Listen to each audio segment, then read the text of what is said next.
This is the poem My Last Duchess by Robert Browning. This is part first of the presentation. The poem is a dramatic monologue. This poem is written in the voice of a male narrator, an imaginary Italian duke. When was this poem written? Browning wrote the poem in 1842. However, it seems likely that his idea for the poem was based on Alfonso II, Duke of Ferrara, whose first wife died after 3 years of marriage in 1561. The subject matter of the poem, the marriage market, would have ensured that the poem was topical in 1850s Britain. What is the poet describing in this poem? The Duke now wants to marry the Count's daughter. He is discussing this with the Count's representative. As he does so, he shows his guest around his palace. During the conversation and tour, he reveals a portrait of his previous wife, his last duchess. Some key features of this poem are conversational tone. The language functions to direct, guide, and command the listener. Disjointed thoughts. His thoughts are interrupted by his asides and commands to the listener. Fast rhythm. Quite urgent movement from point to point, doesn't dwell or expand at length on any particular point. Use of regular rhyme and rhythm. Use of enjambment. His thoughts are not complete within a line. Instead, they carry on the next line. Browning writes in rhyming couplets of 10 syllables. The enjambment reveals the compulsive attitude of the Duke. The casual sounding poem shows the pride and arrogance of the aristocracy. It is a portrait of a murderer, shows the corruption of money. This poem also shows the domination of men over women. The speaker, the Duke of Ferrara, talks to the representative of a count whose daughter he wishes to marry. He shows this man a portrait of his previous wife. The portrait is usually kept behind a curtain. It describes what his last duchess was like. The Duke of Ferrara was a real person. He was Duke of Ferrara in Italy from 1559 to 1597. He was married 3 times and his first wife's death was treated suspiciously. It was because of poisoning. Later in the poem, the Duke describes his wife's imperfections.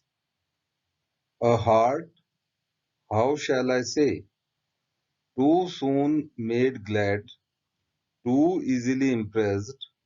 She liked whatever she looked on, and her looks went everywhere.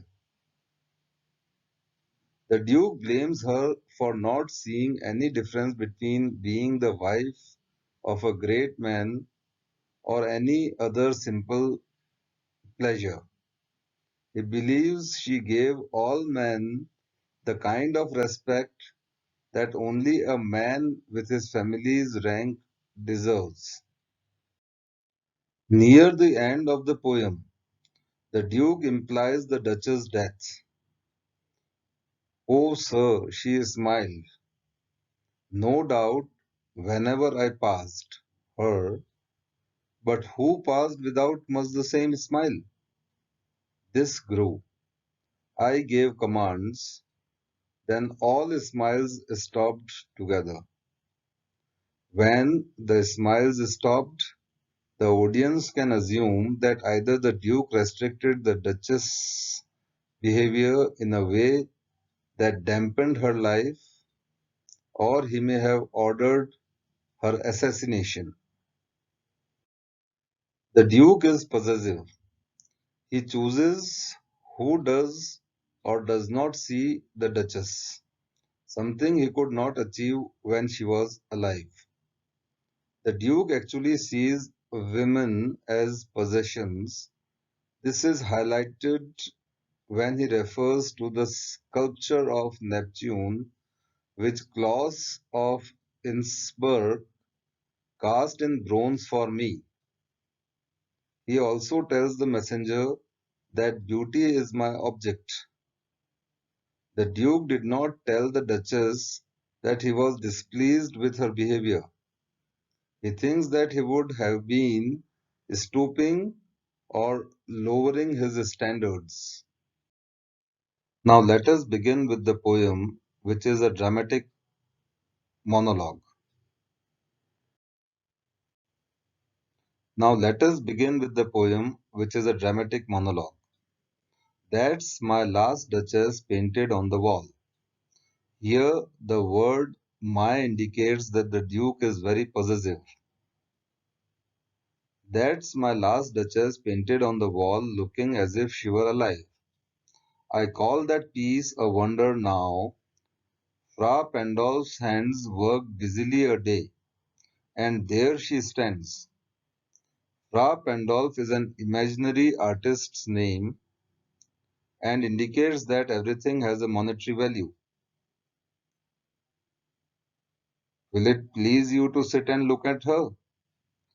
I said Fra Pandolf by design, purposely, for never read strangers like you that pictured countenance, the depth of passion of its earnest glance.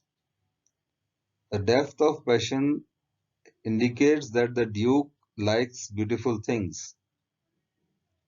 But to myself they turned, since none puts by the curtain I have drawn for you but I. There is a reason for drawing the curtain. It's so the person can see his prized possession. Since none puts by the curtain I have drawn for you but I, and seemed as they would ask me if they durst, how such a glance came there. So not the first are you to turn and ask thus. Sir, it was not her husband's presence only called that spot of joy into the Duchess' cheek. Because of her reaction, he expects to be questioned on it. This adds to his paranoia. He is also in control of who sees it and when. Perhaps we'll continue. At the beginning of the poem, when the Duke is first introducing the painting, he states, strangers like you that pictured countenance, the depth and passion of its earnest glance. By the Duke referring to the painting as it is implied that the Duke has developed more of a relationship with the painting than the woman this painting represents.